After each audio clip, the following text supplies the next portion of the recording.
So, hello mga my loves.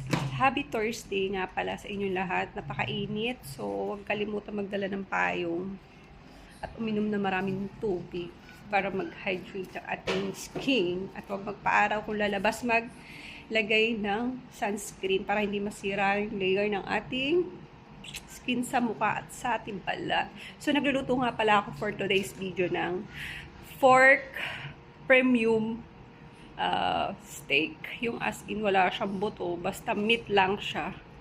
Itong pork rib steak nito, sobrang laki niyan. Yung parang in-order natin sa 5-star restaurant. Yung pwedeng well done and medium well done, ganon. So, pinride ko muna siya sa butter na may paminta, kalamansi, ganon. Tapos, i-air fryer ko siya. So, shoutout nga pala sa Simplas. So, pinapainit ko muna yung loob bago ko to ipasok yung ating pork. Ito yung pinaglutuan ko na may bawang, sibuyas, butter, at kalamansi. So, napakainit. Sobrang init. Tapos, nandito si Baguette. Gusto niya daw mag-watch. Ayan. Ayaw niya naman manood ng Peppa Pig. Gusto niya daw panoorin. So, lagay na natin yung ating pork ribs. Ayan, lagay na natin to. Napakalaki, oh. Parang pang-2 tao. So, ilalagay na natin yan dyan.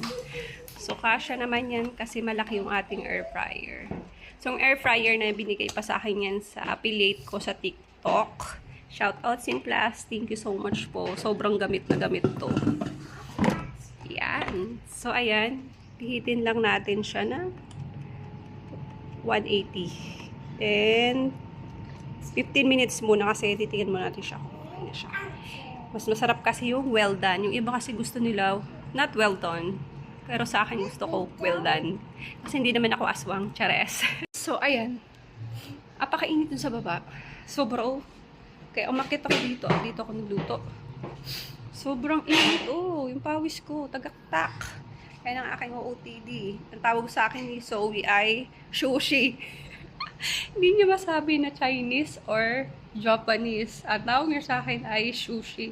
So, anong mga ulam niyo mga my loves for today's video?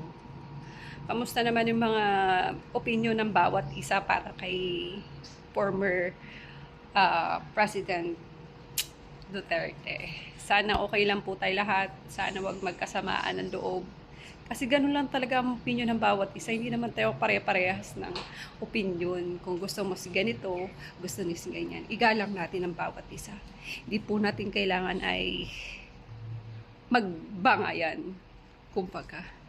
Nakakaano lang kasi nakaka-stress. May mga tao na masisira yung kanilang pagsasama dahil lang sa politika. Diba? Napakapangit. So, wag nating ugaliin yung ganong mindset.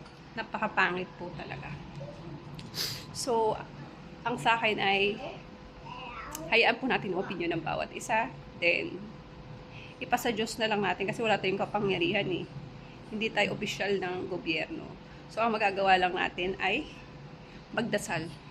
Yun lang yung the best way na para makatulong tayo sa taong nangangailangan ng tulong.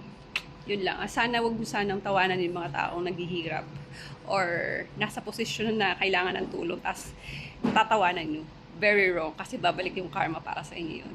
Yun lang at mag-ingat kayo parati at hindi na safe ang ating paligid. Ang daming nagaganap. Hindi tulad dati. Napaka-safe. Uuwi tayo kahit gabi, this oras na gabi. Madaling araw, makaka-uwi tayo safe. Ngayon, lantara na ng mga balastugan ng ating Pilipinas. Hindi natin alam kung sino pagkakatiwalaan natin at kung sino yung taong pakikasama natin na ligtas tayo makakauwi. So, ingat po kayo and God bless. Salamat sa panonood.